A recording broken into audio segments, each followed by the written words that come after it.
যে এইবাৰ যাতে নিৰ্বাচনৰ পিছত বিটিআৰ আৰু পিছুৱাই থাকিব নালাগে।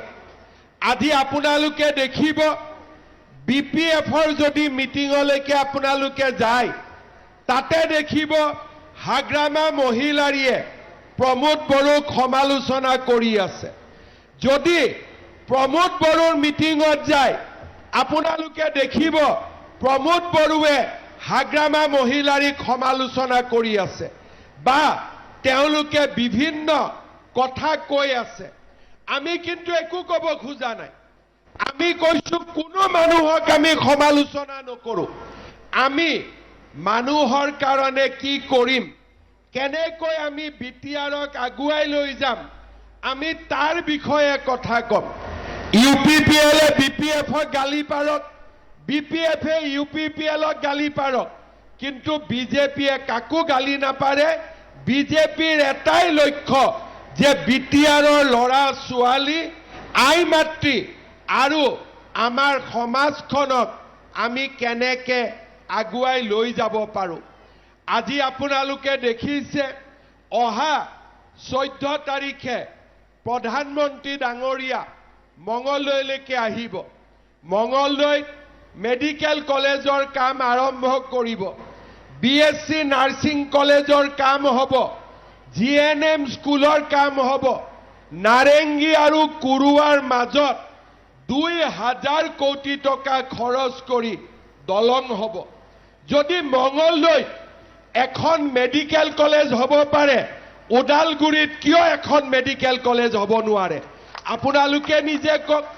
যদি নাৰেংগী আৰু কুৰুৱাৰ মাজত দলং হ'ব পাৰে, আমাৰ বিটিআৰৰ সৰু সৰু নদীবিলাকৰ ওপৰত দলং কিয় হ'ব নোৱাৰে? আজি যদি কোনো দুৰ্নীতি নোহোৱাকৈ অসমত যদি 1.5 লাখ ল'ৰাই চাকৰি পাব পাৰে, বিটিআৰৰ যুৱক যুৱতীসকলে কিয় চাকৰি পাব নোৱাৰে? আজি যদি অসমৰ 2 লাখ ল'ৰা ছোৱালীয়ে যদি চৰকাৰৰ পৰা আত্মসংস্থাপনৰ বাবে লোন পাব পাৰে, বিটিআৰৰ ৰাইজ কিয় পিছুৱাই থাকিব?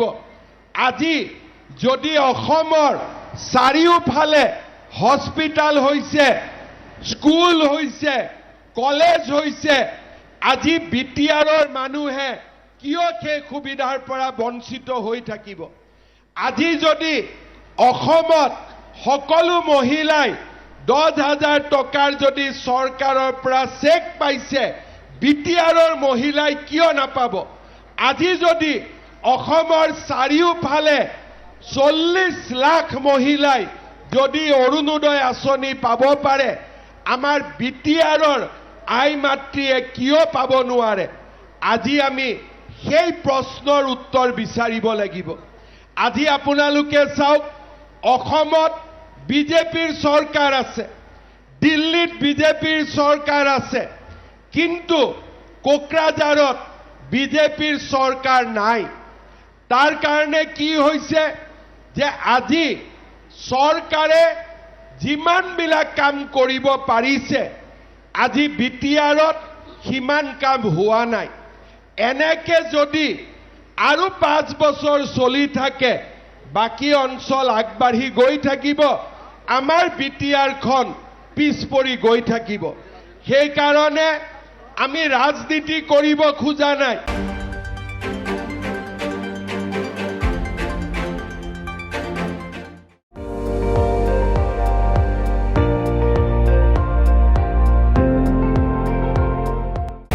আপুনি চাই আছে ND24, সৰ্বশ্ৰেষ্ঠ নহয় সৰ্বোত্তমৰ দৌৰ।